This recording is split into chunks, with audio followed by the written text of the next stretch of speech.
Great. Welcome, everyone. I'm going to give everyone a couple moments to be joining us and connecting. If you want to go ahead and mute yourself as you come on in.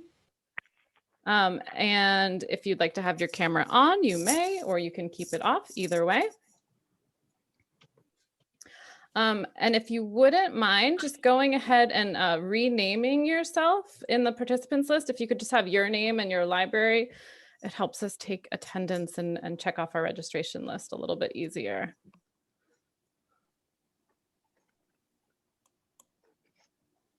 All right, I'm going to get us started. So welcome, everyone. Thank you for joining us today.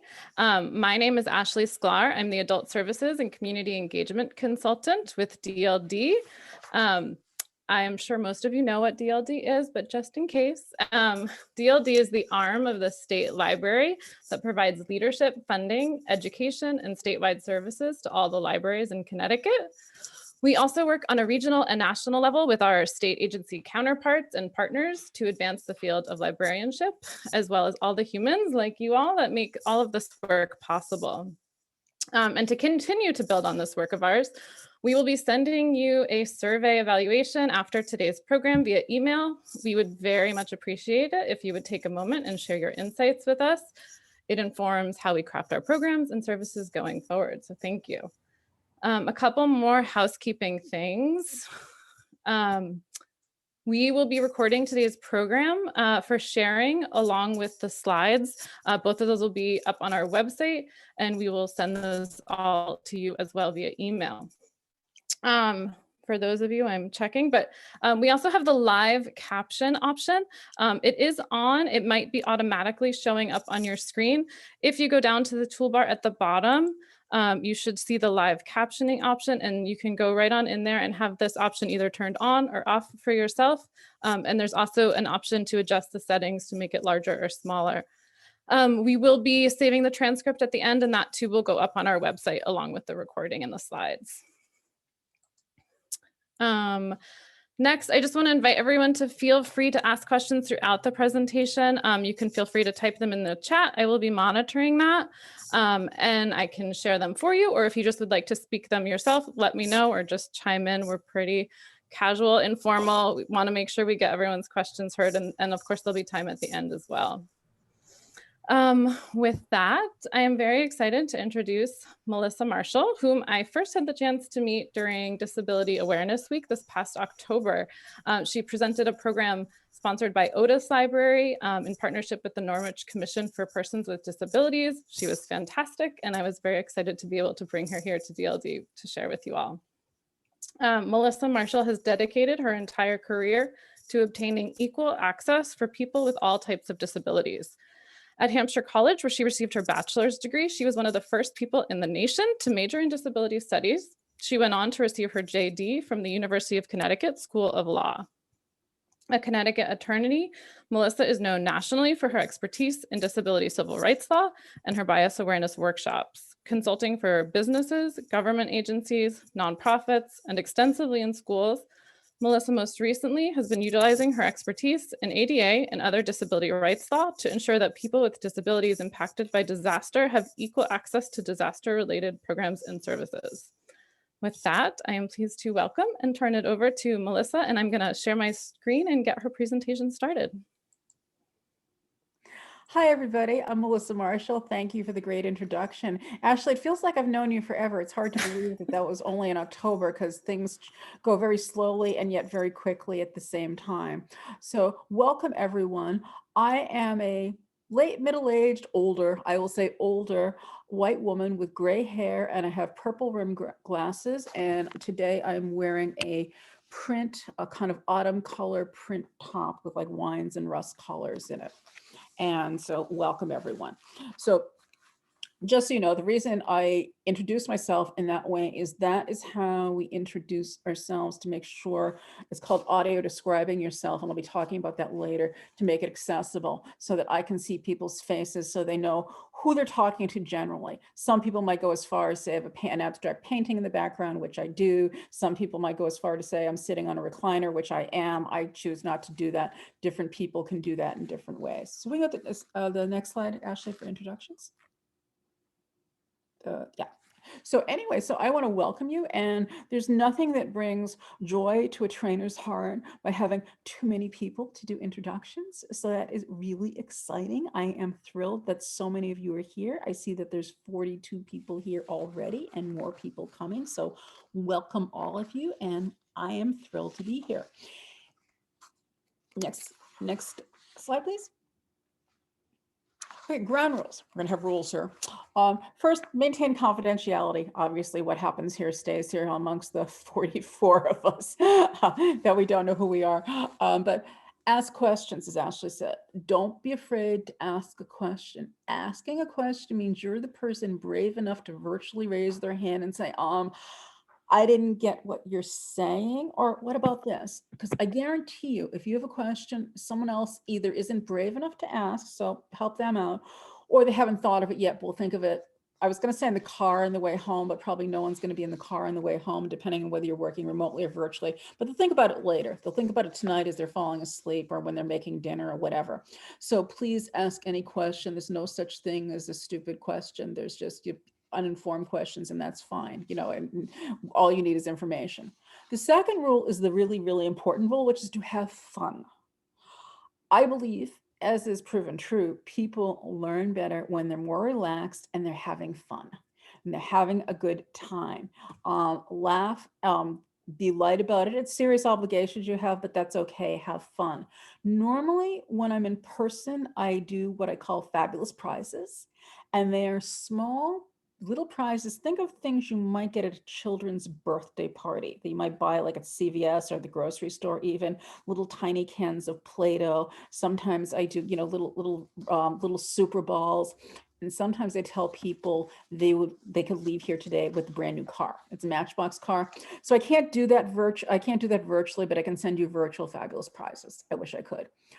Before the pandemic, when I did long distance virtual trainings, I would mail prizes to sites and have people open their own little virtual prize, fabulous prize, which is fun, but I haven't figured out how to do that with the pandemic.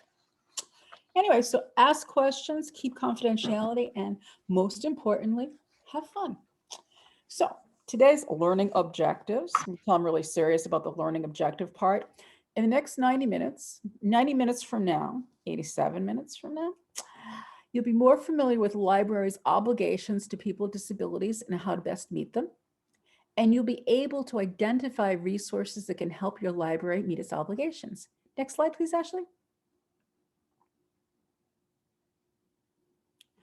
Now, I'd like people to type into the chat if you have a different goal or objective. And I'd also like you to type into the chat, if you could, what single question you'd most like answered today. And if something I don't get to, I can get to people later and they'll have my contact information. But what's the single most important question? Ashley, can you? I'm thinking people are typing. I'm waiting for things to pop up. Yep. Okay. So someone mentioned they were curious about the closed captioning. Oh, we will get there. Suggestions for affordable transcription, captioning of virtual programs. We will get there. Anything else? Not yet. That's okay. We can keep going, and I'll jump in if there's more. Yeah, and that's totally fine. That's totally fine. So next slide, please. Can we go back to the last one? Can we go back to the last one, Ashley? Yeah, this workshop, no, the one after that. Yes, the disclaimer one. This workshop is for educational purposes only, and nothing in this constitutes legal advice. If you have a legal question, contact a qualified attorney. Next question. Next slide, please. Sorry about that. Have to do that. Sometimes I remember to do it. Sometimes I don't remember to do that. The thing that I always remember to do that's really important is this is an overview. I'm giving you a little bit of what your obligations are and how to meet them. There's lots of things I'm leaving out. I hate leaving things out, but probably you would hate me if I left everything in because that would take several days. The longest training I've ever done in ADA obligations was for ADA obligations for public schools, and those trainings used to take 3 days. So on one hand, I'm not getting to everything, but on the other hand, you don't have to sit here for 3 days and you're being spared. Also, please don't hesitate to tell me to slow down. I talk fast. I talk fast for someone from the East Coast. You can imagine when I'm dealing with the Northwest, I really had to slow down. I felt like I was talking in slow motion. But please let me know if I'm going too fast because I don't have visual feedback as much, And I invite you to open your cameras if you like. Melissa, a couple other questions have popped Sure. up. Someone's interested in understanding what is required to be ADA accessible in a virtual environment. Another question is, should we always do versus what should we have available for patrons when requested? Great. And we will get to both of those things is the great news. Wonderful. Okay, next slide, please. So first, we're going to look at what are public libraries' legal obligations. And probably you know that public libraries have obligations to people with disabilities under the Americans with Disabilities Act. And if it's a public library, it's Title II, which is just the section that says what state and local government, where their obligations are. You have obligations under the Rehabilitation Act if you accept federal funds. Bet you've got some federal grants you can trace back, but they're the same obligations as the Rehab Act. It really doesn't matter. And you've got some obligations under state law. We're going to talk primarily about the ADA today. Next, please. So your Americans with Disabilities Act obligations. For a virtual fabulous prize, can anyone tell me how old the ADA is? That's why I ask you questions. I like this. You're keeping everyone on their toes. I'm waiting for some answers. Yes. Someone said 30. Rebecca so was the first one, and she said 30 years, and she was correct. Someone said 50 years. It was passed on July 26, 1990. And it's really interesting and someone said 50 years. It's really interesting because audiences now tend to say forever, like 50 years or something like that. It's 30 years, which is a very long time, but not a very long time in history of civil rights. So sometimes I get impatient because the ADA hasn't been fully implemented yet or close to fully implemented yet. And I look at how long other civil rights groups have struggled. I look at how long people of color have struggled. I look at 400 years, of slavery. I look at all of those kinds of things and it helps me put it in perspective. But yay, Rebecca gets a virtual fabulous prize. Yay. So and we had the 30th anniversary was this summer on July 26th, like I said. Public libraries have obligations under Title II of the ADA. This is a section that pertains to state and local governments. Private libraries. Anyone here from a private library? You can just raise your hand. They have obligations under Title III of the ADA. This section applies to public accommodations. Today, we're focusing primarily on public libraries, rather. Now, private libraries have the same sorts of obligations. It's just a lower threshold they have to meet as a good rule of thumb. But ask any questions if you're from a private library. I'll be glad to answer. Next, please.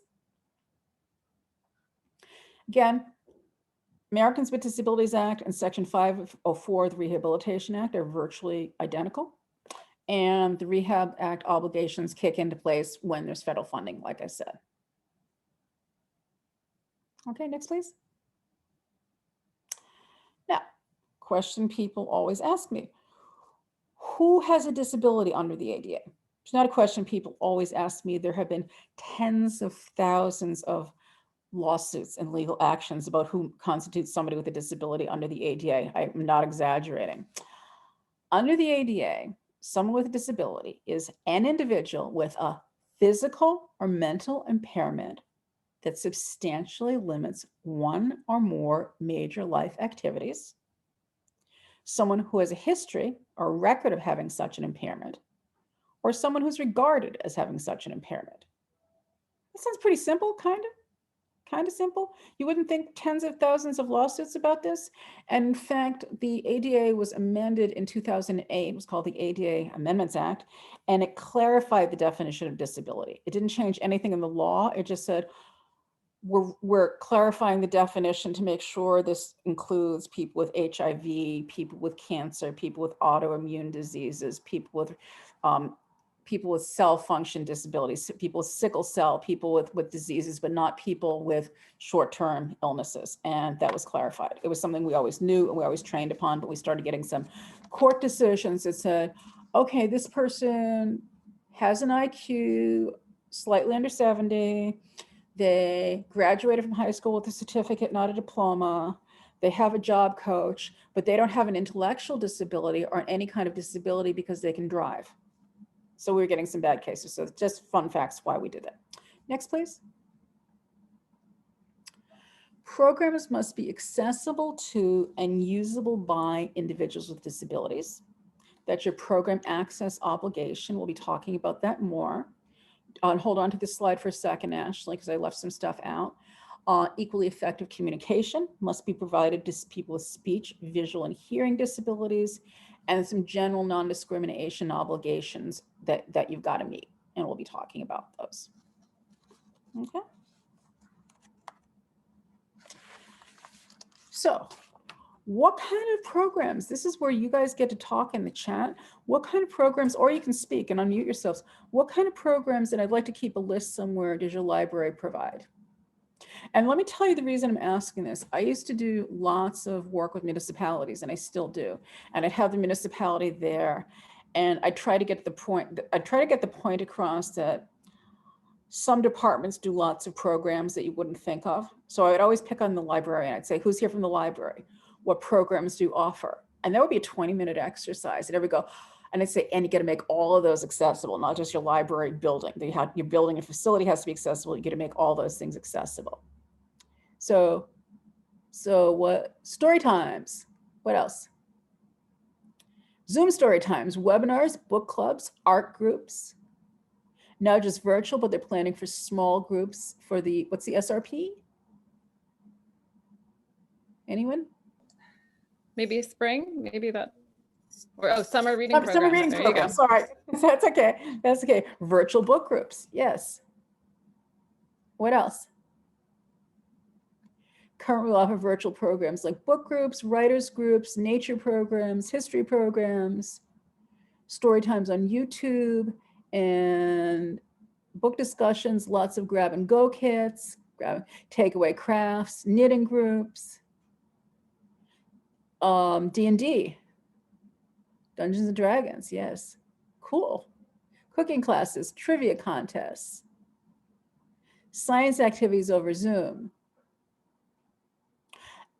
music programs, great. Conference call meetings with book groups for people with developmental disabilities, full screen cooking for kids on Zoom.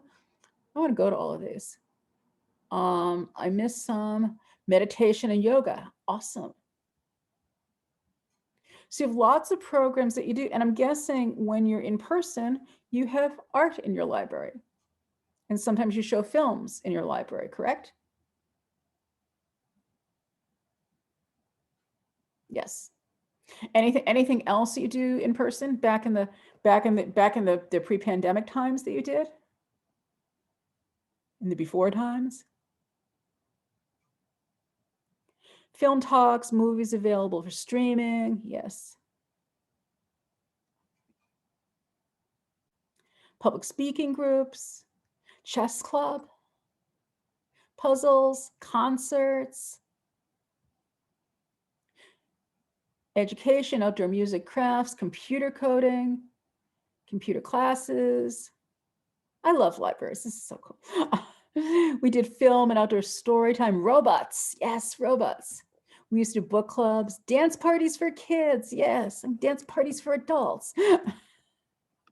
Yes, this is great. So those are some of the kinds of programs you do. So guess what? When you do those programs, they have to be accessible to people with disabilities, which means you have to provide equally effective communication, and your program facility has to be accessible if it's in a facility, and you have to go by your general non-discrimination obligations. I'm going to give you some quick general non-discrimination obligations that apply to physical times, but you need to know about them because some of you are some of you open physically now or no? Is anyone open physically? Ashley, can you? No, no one's open. No. I think there's probably a mix. Yeah, we're getting some yeses and some nos. I'm So by appointment only. This yep. is challenging my speed reading here. Yes. Yes. Okay. When you're open to the public, you obviously have to provide program and facility accessibility. I'm going to talk about a few of those things that come up. There's general non-discrimination obligations. You can't charge someone for their sign language interpreter. That sounds like a basic yes. That's an easy kind of thing, though there's some cases where that hasn't happened. Service animals. I just want to talk about for a second. Service animals, and by service animals, it's under the ADA. Service animals are dogs or miniature horses, must be admitted to all parts of the library where the person goes. Can't be separated from the service animal. Emotional support animals are not required to be allowed to be there. That's required under the Fair Housing Amendments Act. It's also required under the Department of Transportation regulations. But the airlines have recently said, we're not taking exotic animals. We're not allowing tarantulas, snakes. We're not allowing exotic animals. It's dogs and horses pretty much. And the horses and the guide dog has to be, or the service animal has to be under the control of the owner, has to be housebroken. I've yet to see a miniature horse, and that gives me pause because I'm anaphylactically allergic to horses, like my throat closes. So I can knock it on a plane where there's a miniature horse. That'll be easy. Where I will have an anaphylactic reaction is if I go into a plane where the horse was on the last flight. That's just my personal stuff, but it's horses and dogs. Who knows? Okay. So thank you for telling me the list of your programs. And libraries are such rich environments, and they're even more important now that people are looking for things to do. And there are people that have more leisure times. What I didn't say in my introduction, it's a little bit in my bio, is I'm now the Director of Operations for the Partnership for Inclusive Disaster Strategies. And we're a national and global organization that works to provide equal access to people with disabilities during disasters and the pandemic. So I do little things like we do a call each and every day, 7 days a week, including Christmas, New Year's. We just do a call. We have a hotline. We do numbers of things. We do lots of training. So it's really fun for me to have 90 minutes where I'm not just talking about the pandemic. It's just, thank you so much. Next slide, please. Please clarify the difference between emotional support criteria and service animals. Okay. A service animal is an animal that's trained to perform a specific function for somebody with a disability. It's not just about being a seeing eye dog, though. That's a thing. They might be for somebody with a mobility disability to pick things up. They might alert someone. They might alert someone who is deaf when alarms are going off. Excuse me. And also they might, there are seizure dogs that alert someone when they're about to have a seizure. There are dogs for people with psychiatric disabilities that their job isn't to provide emotional support, it's to let them know when their biochemistry is off. I have a friend with bipolar disorder. She has bipolar. And when her med levels are off because either she's forgotten to take them or they're not as effective, her dog will flip out and start licking her and let her know something's wrong with her chemically. So that's a service dog. An emotional support animal is an animal that provides you comfort because you've got an anxiety issue and you want to have that animal there with you and provide you comfort. Does that clarify? You're welcome. So programs, whether they're virtual or in person, must provide equally effective communication to people with hearing, visual, and speech disabilities. Let's take a look at that. Next, please. So making programs accessible for people with hearing disabilities, and keep in mind, all of these things you need to have been doing when you were physical too. It's a little bit more complicated, but it's not, we'll work through this. And it's something the entire community has figured out since last March. So don't worry about if you feel behind. I was on a federal call yesterday with a federal organization who might be involved providing emergency relief. Just saying, and it was a long time before their captioning came on, and that was problematic. I was on a call with another state, And I kept thinking during that call, it was on Monday, oh, these are great examples for the training I'm going to do for the library folks. So you make mistakes, you learn from them. It's okay. Just know that we're all trying to feel our way through this. So you have an obligation to provide sign language interpreters for people who are deaf and use sign language interpreters. It's permissible to ask registrants ahead of time if they need an interpreter and set a deadline by which they notify you. So let's say our program is, I'm advertising this on February 1st because I'm organized ahead of time. My program is going to be on March 15th and I'm advertising on February 1st. I can say, do you need a sign language interpreter? Let us know by March 1st, right? That's okay, then you don't have to have an interpreter, unless, say, someone calls you on March 2nd and they just found out about it, or the day before, or it's a program where someone's kid is going to be in and they just told you the day before. You then have an obligation to look for an interpreter and see if you can fulfill that request, but your obligation is only not to look, not to produce it necessarily. The very good news about interpreters right now is, on one hand, everyone's using interpreters for all the virtual programs, so they're really busy. But guess what? There is a national pool to call from. And I gave Ashley a list. I'm going to give you a list of Connecticut resources. But if you get stuck, you can get someone in California to do the interpreting because it's virtual. I was stuck over the 4th of July weekend where I had 2 interpreters, and that was perfect for my training the next week, and that was perfect, and 1 canceled. And I had to find an interpreter over the 4th of July weekend for an event, and was calling people. The event was being done out of Pennsylvania, which is where my organization is headquartered. So they were looking for people based there. That's, I think, where the cancellation was. I'm looking in California, I'm looking in Seattle, I'm looking in Colorado.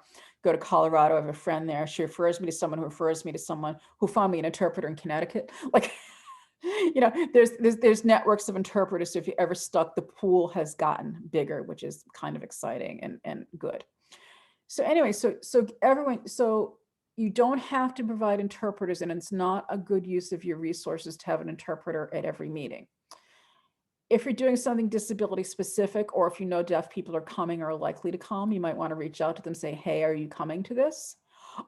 If you're providing sign language interpreters, say sign language interpreters provided in big letters, because the deaf community is really used to being excluded, even though that's against the law. So for example, I'm the coordinator of the Connecticut Cross Disability Lifespan Alliance. Yes, I have many lives, and I'm the coordinator for that group. And we have an interpreter on every call, but for every call, I put sign language interpreter provided in the subject line. Then I put it in the body of the text. That's just something you want to do. So interpreters need to be qualified. That means they're certified in the state of Connecticut. They need to be able to interpret expressively. In other words, they need to be able to interpret what I'm saying. They need to be able to interpret receptively what you're saying to me. And they need to be able to interpret objectively, which is the most important thing. So the interpreter needs to be certified, which kinds of covered it. The reason they put objectively in there is they didn't want people's children being put in the position of being an interpreter. Picture being in the doctor's office and the 3-year-old is the first one to hear that mom has cancer because the 3-year-old's interpreting. I once had a 3-year-old correct my sign language grammar. She was, her native language was sign. She was not deaf. She was hearing, but her parents were deaf. And I said something, no, that's not the way you say that. And she was 3 and she could do that. So she was quite fluent linguistically, but you don't want a situation like that. Next, please. So when you're making, so everyone get that about sign language interpreters? And we'll talk about the difference between interpreting and captioning, why you need both in a few minutes. But making a virtual program accessible for people hearing disabilities, make sure there's good lighting for yourself. The interpreter will deal with her or his own lighting. I say her because the vast majority of interpreters, probably 80 to 90%, probably 90% are women for reasons I don't understand. But and so you want to have good lighting yourself. You want the interpreter to have good lighting. You want to have a moderator, and you want to have someone doing what Ashley's doing. You want to assign a moderator to read comments in the chat box. You want the moderator to ensure that one person speaks at a time. You want the moderator to make sure everyone is heard. And most interpreters will be really good saying, speaking for the so-and-so, you wants to say thus and such, the interpreters will do that. So the interpreter will voice for the person, but you want to be really respectful about crosstalk. When we do, like I said, I do national calls every night, and sometimes there's only 10 people on the calls, especially on weekends and holidays. But whenever we speak, even though we all know each other really well, I'll say, this is Melissa speaking, because there could be a sign language interpreter, or for people who use captionings especially. So this is Melissa speaking. I will say, in the beginning, we'll introduce ourselves and say where we're from, but every time we speak, I say, this is Melissa, I have a question. My friend on the call is named June, so she'll say, June here. You identify yourself by whom, this is Melissa, Sometimes I'll say something and forget and say, that was Melissa. That's not really a good way to do it, but it's a way. But you want to, and assign a staff or volunteer to troubleshoot technical issues. I was saying to Ashley and Gail before this started, I said, let me give you my phone number in case you need to text me something. She said, that's a good idea. And I said, yeah, born of wisdom, learned through the school of hard knocks since last March, because sometimes someone will have to text me something because maybe I'm not reading the chat box because I'm so preoccupied with what I'm saying, and 6 people have told me to slow down and I didn't get that. So someone needs to text me saying they're all telling you slow down. Have that kind of backup, have someone to troubleshoot. You have someone there to troubleshoot, you probably won't need them. It's a good thing. When I have an interpreter at an event, I ask them to get there 30 minutes early, just so I can make sure they're there. If you do a program for more than 1 hour, we're going to talk about this in a minute, you'll need 2 interpreters. But anyway, assign a staff or volunteer to troubleshoot any technical issues you have with the captioning, with the interpreter, just with the Zoom in general. So the speaker doesn't have to deal with that, and library staff might not have to deal with that. Sometimes at Otis, I'm trying to think of the gentleman's name who does the technical stuff, who's really, really good and has, saved us and made sure everything's gone smoothly. I've done a lot of programs with Otis and they're just wonderful. In case anyone from Otis is on here today, hello. Next, please. So now, we're going to tell you some sign language interpreter facts. So, sign language interpreter facts. Interpreters charge a fee. That's the fact. I could have called this sign language interpreter facts of life. When you're writing a budget to do a program, always put an interpreter in and always assume you'll need an interpreter. When you're writing a budget, when you're writing a grant, it's tricky. Sometimes I'll write a grant and I have to assume that a deaf person's going to be participating in every event. And I try to make it clear to the funder that maybe that money will be able to be moved around. And usually they're okay with that. They should be putting that in the RFP if it's a grant. They should be putting it in there. They should be encouraging me to do that, but they forget to do that. Build it into your budget. And if you don't have enough money to pay for interpreters as much as you think you'll need them, guess what? You don't have enough money to do the program. We're talking about, I don't want to even say what it costs, is about $200 for an hour program, or $150 for an hour, $250 if there's more than one. I'm not sure than that. I use list interpreters. Sometimes I use freelance interpreters who are certified interpreters. Just because we use freelance interpreters sometimes, so we want to pull from a wide pool. It's really important to my organization that our interpreters are diverse and we have people of color. That's just really important to us. So sometimes we pull from freelance interpreters. I don't know that you're able to do that. You probably have to go through the state. When possible, share material to be presented with the interpreters ahead of time. If I was doing this training, for sure, I make sure the interpreters had it ahead of time. If I was doing a real complex legal training, I definitely make sure they had it ahead of time. If I'm doing something like just a chat about the book club where you don't know what people are going to say, you might say, this is the book we're reading, just give them something general. If I'm doing informal disability bias training, I'll give them my notes on it, kind of thing. But the more you can give them, the better it will be. Often captioners ask for that as well. Captioners will ask for PowerPoints as well. And the reason I forget that is like I said, I do a bi-weekly call where I have captioners, and we don't use PowerPoints. That's just a group call. And she says it's hard. The interpreter tells me it's the hardest thing she does because it's highly technical, lots of people speaking. Many of us are lawyers. Lawyers are bad to interpret for. And we talk fast and we're convoluted and all of those things. So you want to give the interpreter the material ahead of time. And you also want to share the names of the people the interpreters will be interpreting for if you know it.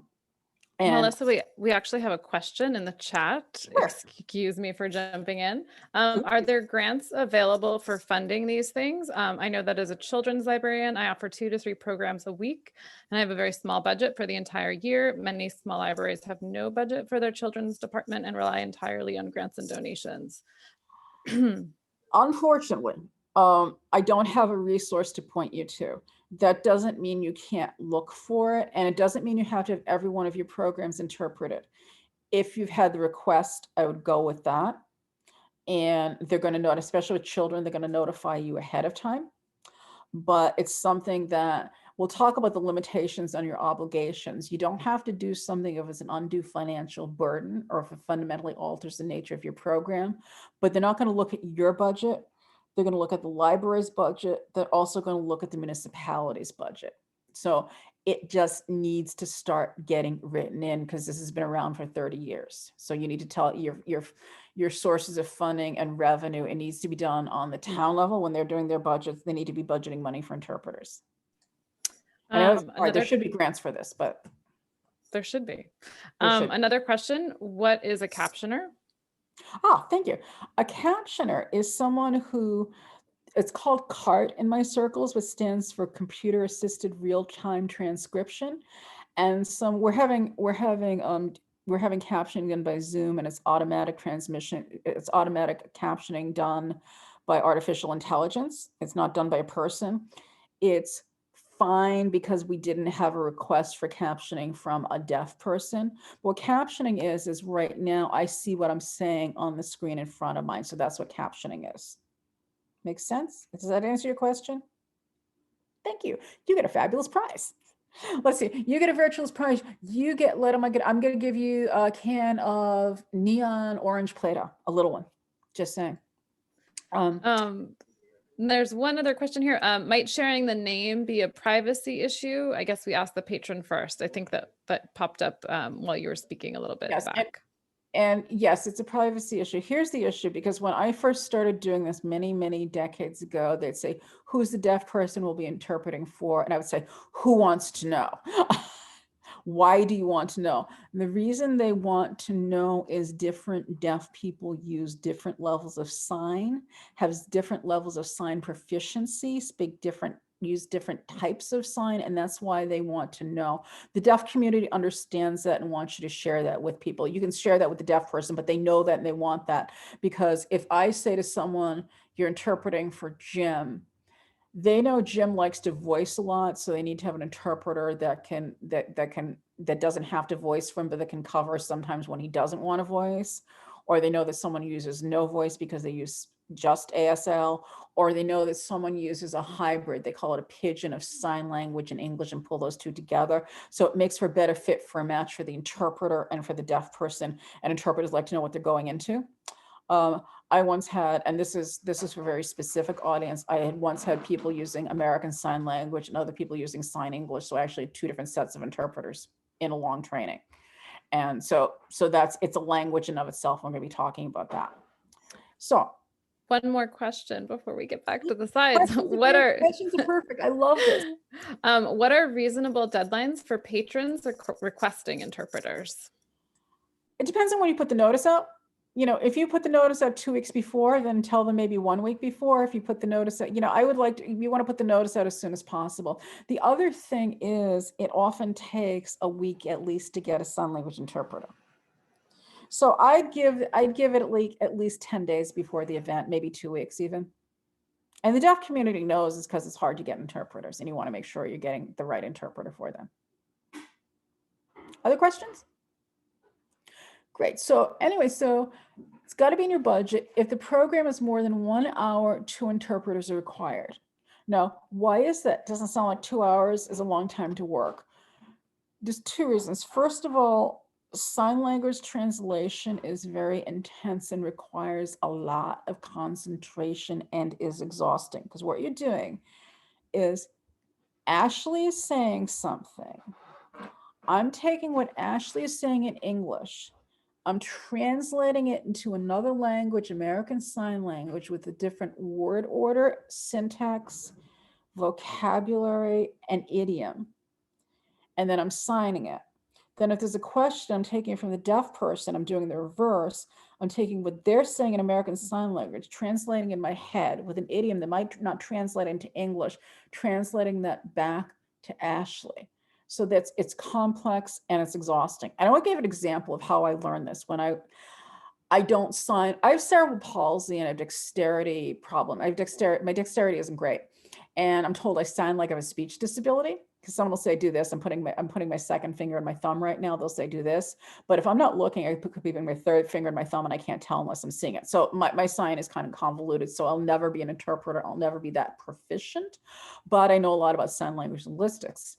And I was taking American Sign Language linguistics course back when I was a freshman in college, and half the students were deaf and half the students were hearing, which is like teaching in two languages. And the teacher did the professor did what we call SimCom. So she would speak in English and sign in ASL for the whole class, which is just amazingly hard and challenging to do. And I later learned she's one of the better interpreters in the country. So she would do that. And she told a joke, and it was kind of funny. So all the hearing students chuckled, and all the deaf students sat there and were going, we're thinking politically incorrect things. Do these people not have a sense of humor? What is it? We're thinking all these terrible, terrible things, right? And then she told another joke, and all the deaf students kind of chuckled, and all hearing students sat there. She's like, I just used idioms in both languages that didn't translate. Just be aware of that. So don't think that deaf people don't have a sense of humor or hearing people don't have a sense of humor. So there's different idioms. So it's a different language. So that's why sharing the names of people for whom the interpreters will be interpreting for. And when the person tells you they want an interpreter, they know you're going to be sharing that name, is the other privacy issue. It's not telling the world, it's telling that person. Oh, so that's the first reason you need two interpreters. The second reason you need two interpreters is simple: carpal tunnel syndrome. Interpreters get carpal tunnel syndrome. Think about, you're signing. I'm an interpreter, I'm signing, I'm doing this, I'm signing all the time. Actually, these are real signs that I'm using.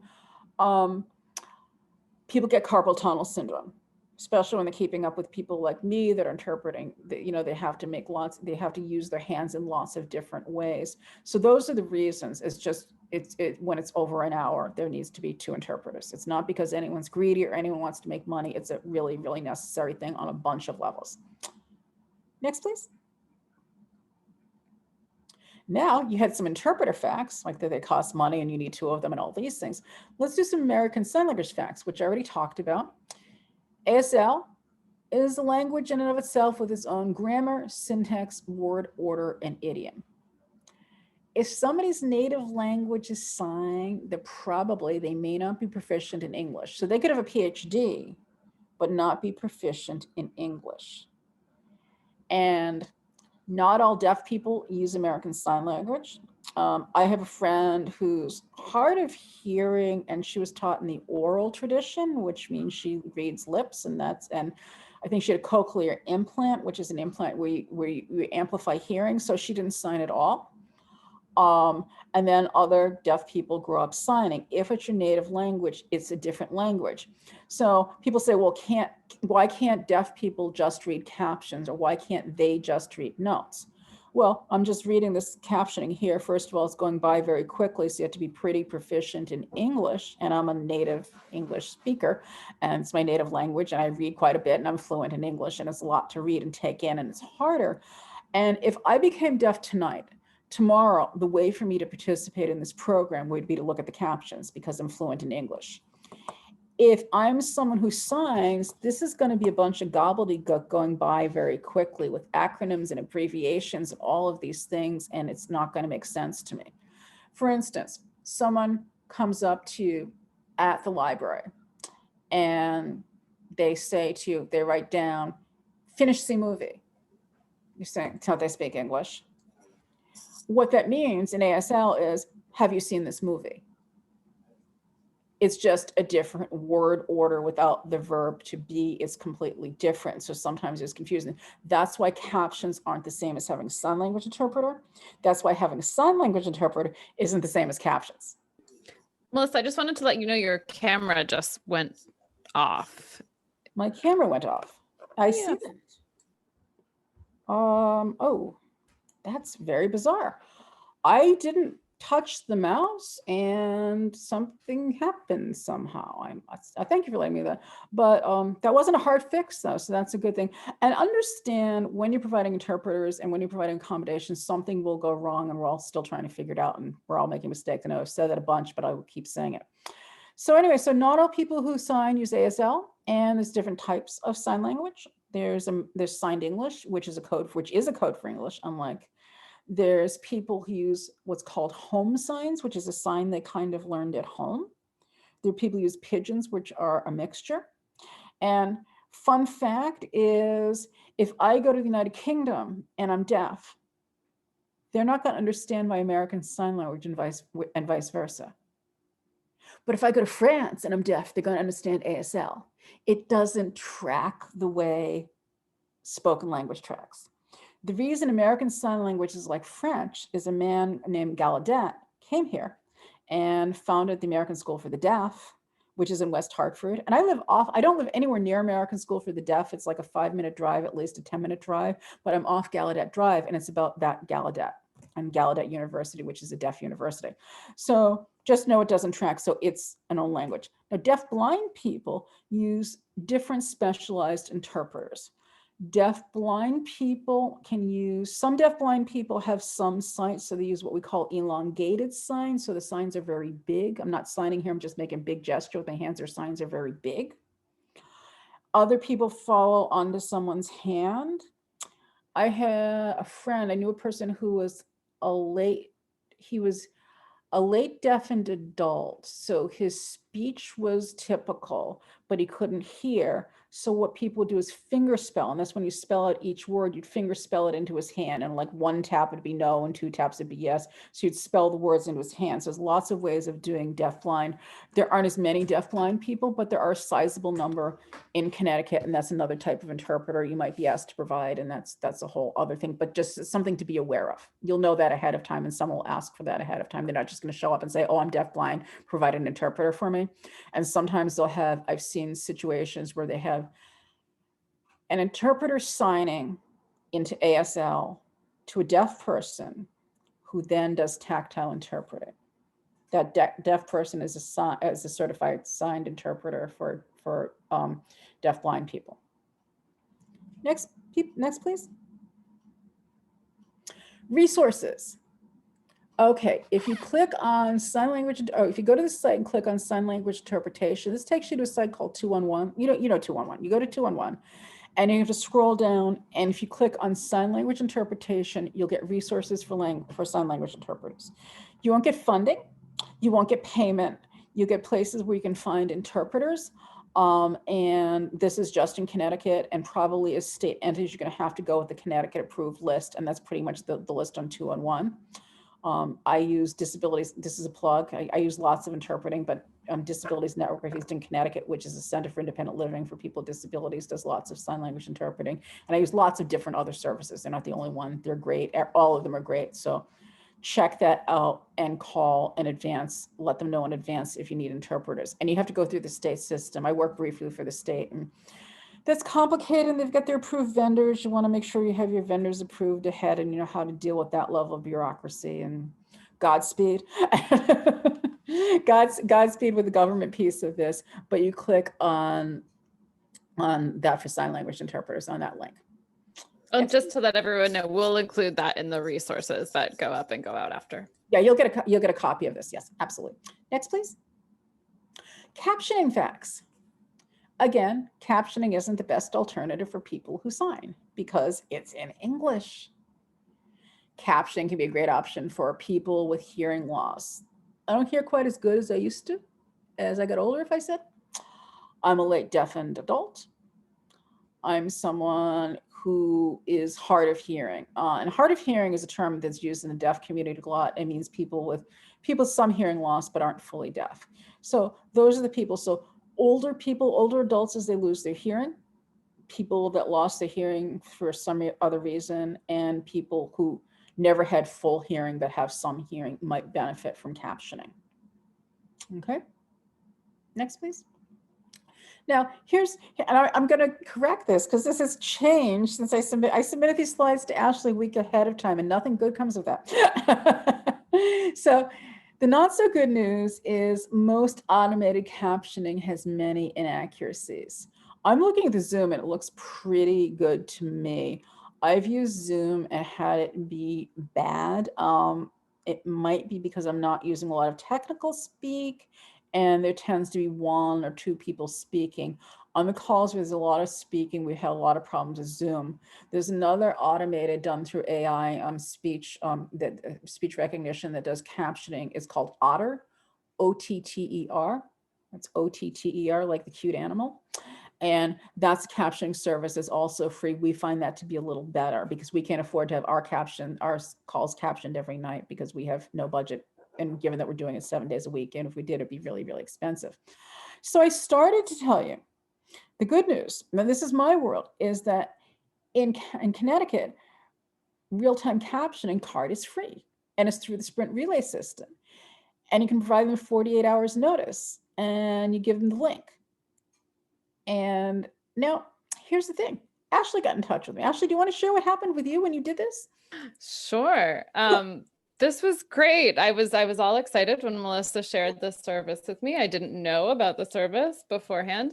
And I think I told Melissa I went through 4 different people at Sprint Relay, but I finally did get our answers. So this is a fantastic service, and it is a service where you as an organizer event, so I myself could have signed up to have someone here, or if I'm a person who is deaf or hard of hearing, I could have also registered for this service. However, there needs to be someone who is deaf or hard of hearing participating in an event in order to sign up for the service. So because the state does pay for it, and you're paying for someone's time, as similar to sign language interpreters.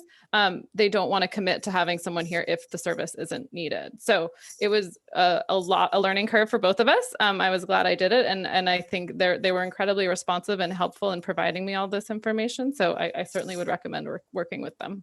So what you need to do now, when you put out your notice, say if you need a sign language interpreter or captioning, let us know by thus and such date. The interesting thing is I've been using Sprint for years now, and because I've done virtual things for we call them the Friday calls in the Cross Disability Lifespan Alliance about legislative session. We do them every Friday, and I've been using that service for at least probably 4 years since it existed, and that they'd never asked me that. So when Ashley said that, I use a service minimum of 3 times a month, sometimes more than that. And I know lots of people use it, and none of us have ever been questioned because I go in, I fill out the name of my organization, it auto populates, it's kind of cool. And then you have to check on the thing that this will be used not as a substitute for an interpreter in a speech. This will for a one-on-one interpreter. This will be used for a webinar, presentation, or a phone call. A phone call. And you certify that. You certify that it's for a deaf person. It will be used for people that are deaf and hard of hearing. And you click on those things. You're not doing it to just get a transcript for free. And you certify those things. And you give them the date. And if you get 48 hours notice, they respond sometimes in seconds. I get worried when it's a half an hour because that means something's off. And voila.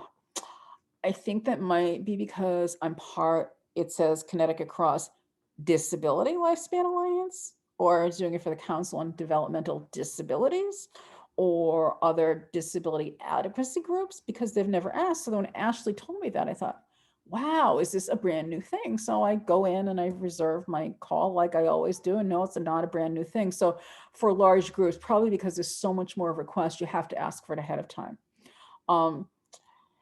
You can have some captioning, and real-time captioning is the best if you can do it and if you know there's going to be someone there who's requested it.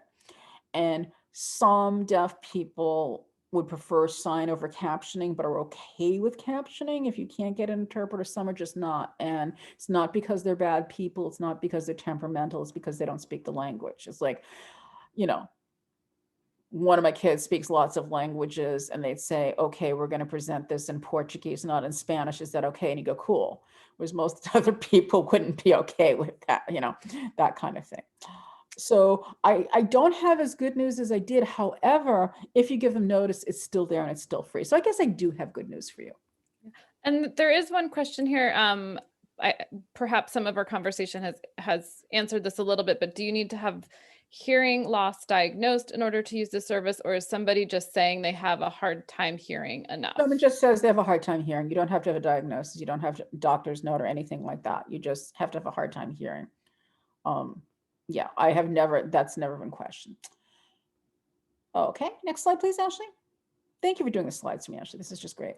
I can do my own slides, but like the more I move things around, the more things that can go wrong. So let's look now at accessible virtual programs for people with visual disabilities, because you got to do that too. PowerPoints and other documents, you need to tell your speaker should be uncluttered. Notice this PowerPoint is very plain. Sometimes I do it without even the colors. I did one in the sexual harassment training. I just did literally in black and white because I knew somebody with a visual disability was going to be on that call, and I just wanted to do it really plain. And he was blind, so I just wanted to do that. PowerPoints, they should be uncluttered and have what's called a sans serif font. Do you guys know what I mean by that? The serif is the little tail. Do you know about the fonts? Sans serif fonts are Arial, Calibri. If you just Google sans serif fonts, you know, the presenter should do it in sans serif fonts.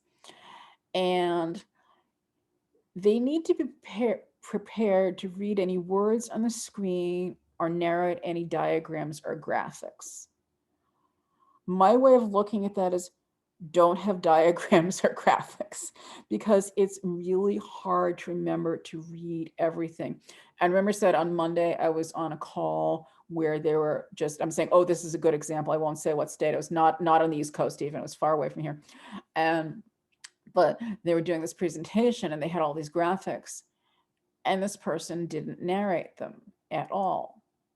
So she didn't say, here I have a plus and here I have a minus and here's a little circle and here's a big old circle and here's this other rectangle over to the side that sighted people don't quite know what it means. She didn't describe any of that. You have to describe all of that, and you have to describe it well. I also did a presentation with someone who assured me they would describe everything. And she really believed she was describing everything on the screen, but she wasn't. So it's, unless you really know how to do it, I wouldn't go there. Because what you do on a website is you put in what's called alt text, and it describes it to you in a few words, and you decide what that should look like and what that should say. It's really hard to do that verbally. So I would just say, cut the graphics, cut the cartoons, cut the clip art. Makes it harder to make it visually. And people say, well, it's not visually interesting. It's like, well, make it interesting in another way. You're a presenter, you could do this.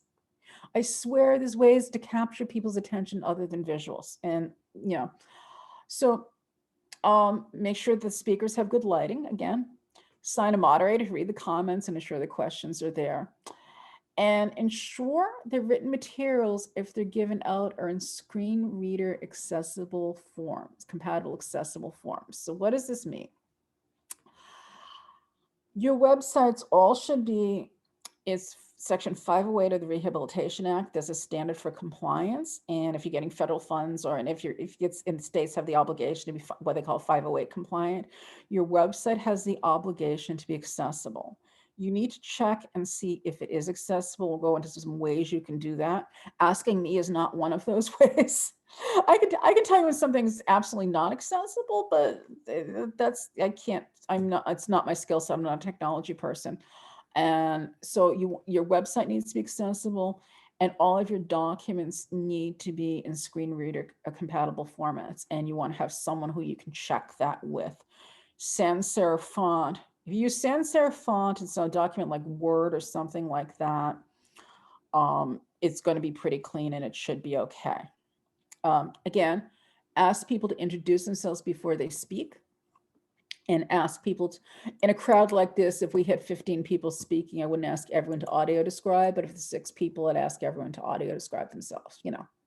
And as kids, what do you look like? Well, I'm a girl, or I'm a, I have ponytails. It's gonna be different for every age group. And I've taken to saying my hair, I have shoulder length gray hair that I call COVID gray. People say to me sometimes, "Oh, you colored your hair, Melissa." No, I didn't color my hair. That is the difference. Okay, so asking people to introduce themselves, and that just helps everyone. And sometimes I don't pick up on people's voices. I'm not great with faces, and I'm better with voices, but sometimes I miss. Next, please. So questions about this, actually. Questions about making, let's go back if we could, a slide, Ashley. Questions about making things accessible to people with visual disabilities. There's actually just a comment here. When I was an educator, using visuals was a big focus to meet the needs of ESL students and learners. Yes. I know that they don't fall under ADA, but that is another thing to keep in mind. Absolutely, positively. So you've got to make it ADA compliant and usable for ESL students as well, because ESL students, guess what, can have disabilities. So it takes, just like if someone told us a year ago we'd be doing all of this virtually, we'd say, no, that can't be done. Ashley was telling me her husband's a teacher who's teaching in the background, literally as we present this, and he's doing technical stuff. He's doing tech prep stuff, and he's doing that virtually. Technology education, yes. And we just said, no, you can't do that, because that would be a reasonable thing to say you couldn't do. Maybe you could do history online for older kids that are interested, or English literature. You can't do, everybody knows. Well, guess what? You can. So there's all kinds of creative ways we can get. And one of the silver linings of 2020 into 2021 is that we can do a lot more things than we thought we could. And we're a lot more creative than we thought we would. So if there's no questions about visual disability, just make sure the material is accessible. And if it has something, if it has something in it, like a graphic, and it's not a PowerPoint, something you're handing out to people, giving to people afterwards, it has to be all text describing it and stuff. But you need to have someone who knows what they're doing look at that. Again, that's not me. Now, you have an obligation to make your programs accessible to people with speech disabilities. What does that mean? How do you make a program accessible for people with speech disabilities? Couple things. The good thing is this usually isn't a high-tech fix. They'll talk about getting someone's speech equipment under the ADA, or they'll talk about having someone go to a computer under the ADA. They'll talk about that. The simple solutions are really etiquette solutions. Is if you're online, if you're on a call and you don't understand what someone says, say, "I'm sorry, I don't understand what you said. Can you please repeat it?"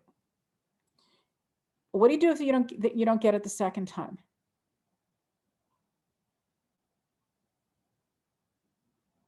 You go silent. What do you do? Ask again. Yes, you ask again. You get a fabulous prize. You get one of those little puzzle things that has words and letters in them, that's plastic, and you move them around and you can put words together. Okay, but what else? So you ask again. That's great. You didn't get it. You get a darn thing. Any techniques? Maybe you got one word of what they're saying. Now you're in a library, you're physically in the library. So maybe you thought they said something about books. Did you ask a question about books? That's kind of an obvious one. I thought, yes, books on, what was that? Art. Okay, first letters, art. Okay, yeah, that's over here. You can pull things together that way. You want to take a deep breath, because there's a correlation between how anxious you are and how much you don't understand. And the more relaxed you are and the more you do understand. And it's okay not to understand. It's okay to say you don't understand. What's never okay is to pretend, because they could be saying you're ugly and your mother dresses you funny. I had a friend who had a significant speech disability, and he would do that when one of his friends would pretend. He'd say, earlier when we we're in the car, this is what I said to you, and you said yes, and you pretended, don't do that. And he'd laugh at us. And he'd say, I said I hated your mother. And he'd say all kinds of things. So don't pretend to understand. In a Zoom world, what do we do? Now, let's go back to a physical world. If the person, say, is with someone, what you might want to do is say, so Ash is the person I don't understand. I might say, I see your friend is here with you. Is it okay if I ask her for permission to help? And she's going to go, yes, yes, please, lady. I just want to know about the books. And then I look at Gail and I say, that I don't, what I want to do is stay in contact with Ashley. I don't want to say to Gail, help me. What does she want? I don't want to put Ashley in third person. I want to make Gail invisible, but listen to her to make sure Gail's getting it right, for one, to respect Ashley. Now, what does that mean in a Zoom world? What does that principle mean in the Zoom world? What I've noticed it means is if someone says something, I didn't get what someone said on a call the other day, and we all know each other. I said, I didn't get what you said, and someone else just said what they said, because they had permission to do that. And that's okay, because they didn't have to say, Norman, do you have my permission to, ask, because we all knew each other. We all knew that was okay because there was an understanding. But asking someone's permission first. Another person has given me permanent permission to introduce them and call. She uses a communication device and she doesn't speak at all. So, and one time I said, I have your permission? And she just texts me, you have my permanent permission for all time to introduce me. So it's having some patience, asking people for permission, but also taking the time. When you don't understand it, don't just skip over it, and don't let other people skip over it. So someone had a question that we didn't quite figure out. We're all uncomfortable. And someone else asked a second question, not to cut them off, but whatever. So someone said someone said now in the Zoom world, was there another tip that I wanted to share? Hold on a second. No, what I was saying in the Zoom, let me just get back to it in a second. I promise. I think in the Zoom world, my point was is we don't ask permission as explicitly. I didn't understand what you said, Ashley. Is it okay if I ask Gail for assistance? Gail's just going to say in the Zoom world if we're in a call. That's more acceptable, just because it's just a different style of communication, and people are going to be okay with that. And it's always say, I didn't get what you said. It's Zoom, it's Teams, it's Zoom, it's all, I don't know what happened to Skype. There's a Skype call I'm doing next week, and I haven't heard anything about Skype. I don't know why. Gail said, can you ask someone to type it in the chat? You absolutely can. And there are people who have difficulty speaking, but let's say I have significant cerebral palsy that impacts my speech and my dexterity, so I can't hold a pencil or type. We can always ask someone to type things in the chat. One of the things I noticed with the chat, for me, it took me a while to get dexterous enough, if that's the right word, to look at the chat and look at my slide and look at the room, so I didn't tend to look and then to type. And it takes a lot more energy for me to type than it does for other people. And it's one of the things you've learned. I do Google Docs a lot, and I write with teams of people a lot, and it takes about 20 seconds before someone just takes control of the typing, because I have a mistake in almost every word, and I'm a lot slower. And I knew I was slower, but I didn't know how much slower. And I'm thrilled for anyone to take over the typing, for me to make changes and to do it that way. So it's a lot more work for me to type into the chat. So if you can ask someone if they can type in the chat, if they're comfortable typing in the chat, that's a good solution, Gail. So thank you. Gail gets a new car. It's a red little model car. Think about that. Matchbox car.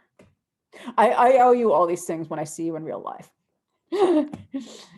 Okay, so now, so does all of that make sense? Now, access for people with intellectual disabilities. Now, here's my disclaimer. This is not required under the ADA. It's not required under the Section 504 of the Rehabilitation Act, under effective communication. You can make arguments that it's required, but it's not in there, but it's a best practice. Like, everyone just needs to agree to do this, and it's not what you're not going to get sued over it per se. But, and this slide should say ADA, not ASA. Sorry about that. Use plain language. Just try to use plain language. And by plain language, I mean, don't use acronyms. Just don't. We all try not to use acronyms. We all use acronyms, not because we're bad people, not because we're snobs. It's the world we live in, and it's easier. Use plain language. Ask speakers and those asking questions to use plain language. Slow down. Repeat things if necessary. And check to ensure if participants are understanding the material. While you're using plain language, though, you want to speak in ways that are age appropriate and tones that are age appropriate. So you don't want to say to an audience of adults, now we're going to learn about the ADA, because they're not 6, they're 46. You want to talk, now we're going to learn about a law called the ADA. you know, you want to keep the tone and keep it age appropriate. And I want to give you some examples of plain language and why it's important. And it's funny, my group, a group I'm working with just did a press release, and someone agreed to do a plain language version. And she was someone I trust to do a plain language version, a non-lawyer who can use plain language. And I'd call her up and said, this is a good version, but we have a different definition of plain language. This is for someone who doesn't want to read 5 pages, but it's not in plain language. And I said, she's like, oh, so I should say this in one sentence, which means they did this bad thing. We tried to get them to fix it and they won't. I said, yes, that's real plain language. And that works for people with intellectual disabilities. When I've done presentations with people with intellectual disabilities, I've co-presented with people with intellectual disabilities, and I presented on my own. And when I present on my own, I usually pilot that training first. I had a pilot training, anti-bullying training that I did for a group of people with intellectual disabilities. And I piloted it, and we were all real comfortable with each other. I'd say a word, they're like, seriously, you're going to use that word? Seriously, Melissa, you're going to say that word?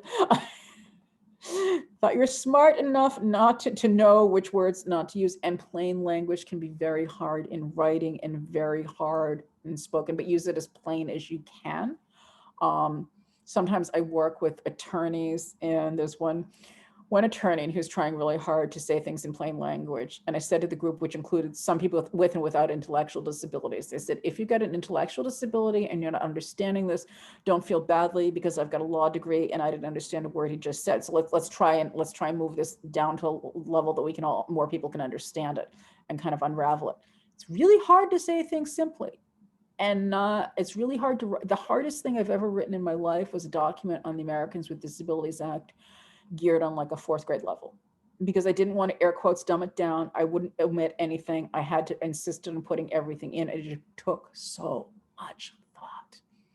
So I think sometimes people use fancy polysyllabic words. See, I just used a fancy multi-syllable word there. People do that because it's easier. And it's code to establish who we are and all that stuff. And you have to put a lot more thought in to say things plainly and simply. And people that work with kids understand that. And when you're working with adults with intellectual disabilities, again, you want to keep it on the tone, because you want the tone always to be respectful. Understand, particularly people with autism, and some people choose to use the word autistic, and people that are autistics. And we've always used people first language. That's a whole other thing. But people with autism, you might be saying something and they might present as if they have a significant intellectual disability, and they go to the keyboard and write paragraphs more brilliant than I could ever compose. And if I was looking at them, I would have in my head labeled them as someone having a significant intellectual disability. So you never know. Or a story I always tell is I was going to drive someone to a meeting, and it's in the New Haven area. I live in Hartford, so I don't know the area real well. And I call him and I said, he starts giving me directions to his house. I said, I'll find them on the computer, just give me the address. And he kept giving me directions to his house. And finally just wrote down the directions to his house. He said, I live on the east, I live between East Haven and North Haven or something. It doesn't register in GPS. He was on a border of towns. But because he had a brain injury, that wasn't what came out of him first. And then I'm getting there, and I go, and I met him a few times, but I know him well. And I get there, I'm saying, I was looking for a house. I'm in a parking lot. I think I'm at the wrong place, thinking he'd give me wrong directions. He's like, I'm guessing you're the silver SUV in my driveway. And he gets in the car. I'm like, I don't know how to get there. My GPS isn't working. He's like, okay, it's in New Haven and it's at a church. We can have someone help us find it. Just tell me, out of curiosity, when did your phone, what isn't working with your phone? The GPS won't work. When did it stop? This morning. He said, I might be wrong. I don't know if this is true, but you might have refused an update. Did you refuse an update? I said, yes. And he said, well, update your phone now. I don't promise. And we got my GPS working. So he got the attorney to the point is, he knew more about technology than I did. And it's a cliche that there are different ways of being smart, but that's true and that's real. And now I have tech questions. I call him sometimes. So that's just a thing. So use plain language. As best you can. Talk to other people in the group using plain language, about using plain language. And again, it's hard to say, If you can joke with people, I know you're a lawyer. It's okay. Just let's help me here. You know, you want to joke with people. You don't want to sound like you sound like you're being pedantic and obnoxious. Just say, you know, everyone has different learning style on this call. So questions about any of this so far? Are you overwhelmed?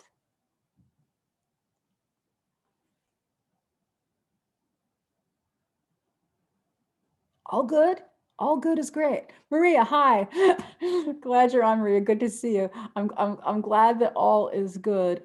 So remember, this is for making virtual programs accessible, but the legal obligations are obligations you've had for 30 years. And if you get federal funds, you've had them since 1977.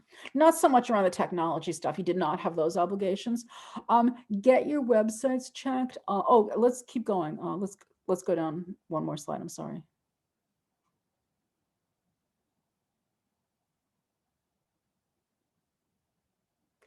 Archiving event. Now, if you're archiving this event, and this is what I was trying to say, Ashley, and I was in a hurry when I was texting you the other day, or I was typing to you the other day. If an event is archived, so let's say we had deaf people participating in this event, and we had captioning, and we had a sign language interpreter who would be in the box. And also you want to give people instructions about pinning the sign language interpreter. The interpreters will be able to tell you how to do that. The deaf people know how to do that. So you pin it so you can see, so they don't move around on the screen. So that's something you would do in a typical presentation. So you'd ask people to pin the interpreters, and the folks know how to do that, which is the good thing. So anyway, so you want to do that, and you want to pin the interpreters. When you archive the event, you need to make sure the event is archived with the interpreter there and the captioning. And sometimes that's done on YouTube. YouTube captioning isn't wonderful. It's better than nothing captioning. Sometimes we'll get a transcription of captioning and it's great, and sometimes it's not as good, and it varies depending on the captioner, who was speaking, and the day everyone was having, and how fast they talked. My bad, usually. But you want to make sure the interpreter and the captioning are preserved when you archive the event. Have somebody who knows what they're doing. Again, not me. Do this. I hire people to do that for me when I produce events. We hire someone to do the pre-production, the production, and the post-production. And the post-production, she has to sync the captioning with the words and with what's going on. And someone's saying she did video with YouTube captioning. Ashley, can you read that? Because I can't quite. Yeah, someone did a video with YouTube captioning, and apparently they came out in Korean, so it sounds like a little glitch there. There are glitches that will happen. There's stuff. There might have been times when someone forgot to press a button and we had to have an interpreter reinterpret something. That might have happened, and that happens. We're all figuring this out. We're all learning this. But when you archive events, so now there's an extra step. And this is what I learned, because how I learned this is baptism by fire, is last March 19th, I had scheduled a big fancy conference that was going to be, I think we had 150 people registered at the synagogue nearby, and it was done with the State Independent Living Council, and it was an emergency management. And I had a great national speaker coming, Marcy Roth, who's someone I work with all the time. And we had some other people that were making a video for us because they're in Colorado. And we had a list of speakers, and people had registered. Everything was all sent for the event. We were just feeling great. We had 125 people registered, seeing how many more people had registered. We were at that stage of the event, we go, oh, this might come off. This might be okay. The food was ordered, the catering, everything is all good. It was on March 19th, and February 29th, I'm driving my car, going to Boston, talking to my friend Marcy Roth, who says, we need to cancel the training on March 19th. I said, what? And she said, the pandemic thing. It's going to be a pandemic, and it's going to be a thing. She said, oh, and we're starting a call tonight. Would you like to join us? I said, sure, I'll join you. And called our funder, who's the State Independent Living Council, and said, Marcy's telling us we need to cancel this event. She went, Marcy says so, not going to question it. Now, this is the 2nd or 3rd of March, when it wasn't real yet. The pandemic wasn't yet labeled a pandemic. Marcy says it, I'll trust it. Then the three of us got on the call, and she said, can we do something else? So between March 3rd and March 19th, we figured out how to do a virtual program. We only did a 90-minute webinar, but with people speaking from all over the state and from all over the country, and it was successful, but it was terrifying that first time. So it's okay for it to be terrifying, but that's when I learned you got to archive this stuff. So there's a step of having interpreters there. You got to figure out how to pin the interpreters. You got to figure out how to have the captioning there. I knew how to have the captioning there already. Then you got to figure out how to archive it. And that's not something, that's something you want to be thinking about when you archive things. They need to be accessible if you're archiving them. Or if you get a request to make them accessible, that's a better way probably for you to do it. You don't want to have interpreters for all of your things. Next, please. Now your websites need to be accessible, and it's the Web Content Accessibility Guides, WCAG, and it's versions 2.0 and AA. And you want to consider if the screen reader is in compatible font. I talked about sans serif. Every image needs to have an alt tag. Videos must be captioned. Data tables must be identified and described. And anyone developing content for this needs training. Anyone putting stuff up on your website needs training. I write content for people's websites. That means I write words for people's websites. I don't write pictures. I don't do the pictures. I don't do any of that, but I work with people and make sure I work with someone who knows how to make that graphic accessible. So going forward, make sure things are compatible on your website and it's something to take a look at. Don't assume your website's accessible. Don't assume your website isn't accessible. Don't make assumptions about your website, I guess is what I would say. But don't assume because it's law that it's handled. The state has done a pretty good job with its websites, but you're in libraries and you're in towns and stuff. So just find out what your town has done and what you've done. So any further limitations? Limitations are important. I mentioned these earlier. Do you have to spend your entire budget on interpreters? No.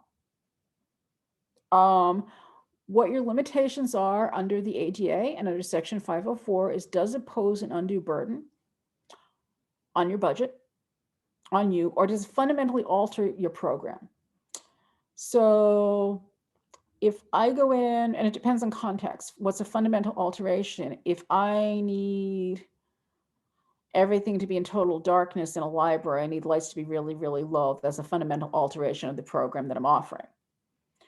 If I have a disability like Tourette's and I'm really, really loud, maybe it's not an okay place for me to be during a chamber music. You're doing like a string quartet thing, but maybe it's a loud rock concert. That's a good, permissible, and probably a desirable thing to have. You want to look at the context. Does it fundamentally alter the nature of what you're doing? Those are the two defenses against that, and those are your limitations. One of the things that I try to do when I do ADA training and any legal training around disability, which is the only kind of training I do around law, is make sure that entities know what their obligations are and what they are not. You don't have to break your bank doing this, but in the new virtual world, there's new ways of doing things, which is why I'm talking about things you have to do. Next, please. Resources. Okay, articles and blog posts. These are two great articles and blog posts, and one of them I didn't read all the way through. Rooted in Rights is a really good group based in Washington. I didn't read that to the very end, but it seemed great, and everything in it. I wrote the presentation, then I looked for resources at the end and saying, oh, I could have just looked at their stuff. So I didn't steal that from them, but they have a great way to do it, and they're done by people with disabilities. And Harvard has hosting accessible virtual meetings and events, and so if there's places where we differ, because I haven't read them that closely, that might be, but they're good resources. So know about that. So those are some articles and blog posts. And resources for assistive technology. It used to be New England Assistive Technology Center. It's at Oak Hill. It used to be Oak Hill School for the Blind, and now it's called Oak Hill Assistive Technology. Anyway, that website, they check. I don't know what I know what they charge for some things, but to find out if your website is accessible, I don't know if they charge for that or what they charge for that. They probably charge something for that. What I can say is they're good. And Centers for Independent Living. You can get a list of all the Centers for Independent Living. And what a Center for Independent Living is, nobody with a disability lives at a Center for Independent Living. It's a place where you can get advocacy and support and information and resources so you can live independently in the community. It's kind of counterintuitive to most people. And Centers for Independent Living might be able to help you with assistive technology or with if with website access. Some centers do that, some centers don't do that. I don't know which ones specifically do that, but they might be able to tell you someone who can if you have any questions. So you can contact them. Don't know if they would charge for that or not. Don't know how they do that. They may, I don't know, but those are just some resources. And Centers for Independent Living are just, if you ever have a question about disability issues, you're all free to contact me all the time. But if you have a question about disability issues, contact your Center for Independent Living too. Questions? Thoughts? Ideas? Thank you. We're 2:25. You all have my contact information. I have I have a Gmail, and I use that for email that's going to bounce back. So this is my ancient email. That's the one you'll actually reach me at. And that is my cell phone, my home phone, my only home phone number. If I don't pick up, yesterday, I counted that I spent 7 hours on Zoom calls. Yes, there's a break in the middle. Yeah, Ashley's fine. Feel free to. We've all had those days, right? Yeah. And then I had an hour break where I had to contact a legislator and talk to him about a bill that I knew nothing about. That's what I did in my hour of free time. So yeah, that was yesterday. Today is less crowded, but if I ever don't respond to a call, that's why. Feel free to text me as well as to call me, and feel free to email me as well. Is probably the best way to do it. And I'll see you on that email. And I think that it's, if you're stuck, I just do this because, disability rights is my passion and it's what I do. And sometimes I get lucky and people pay me for it, and it's my job, but it's what I'm interested in. It's what I do all the time. And I'm so excited that so many of you are here and you did this and you're interested. And I'm really, really happy for the Library Association. Thank you, Ashley and Gail and Maria and everyone who's been involved in this. I really, really appreciate this. And our next training is May 27th. And it's going to be about disability etiquette and disability bias and how to reduce disability bias while doing in-person presentations and events and online, because you can express disability bias online and not even know it. So we'll talk about that. So thank you so much, everybody. Thank you so much, Melissa. You're taking all of the words that I was going to say out of my mouth by telling everyone your next date. It's fantastic. So thank you. Yes, May 27th. And it is actually up on our calendar, so you can go in and register, even though I know that May probably feels very far away to people. But thanks everyone for being here, for taking the time. If you do have questions, of course, contact Melissa, contact myself or Gail or Maria or anyone at DLD. That's why we're here. And that survey will be coming your way probably about an hour after we wrap up. So take a moment, fill it out for us. It helps us in the future. Thanks everyone. Take care. Have a great rest of your day. Thank you so much, everyone. Stay safe.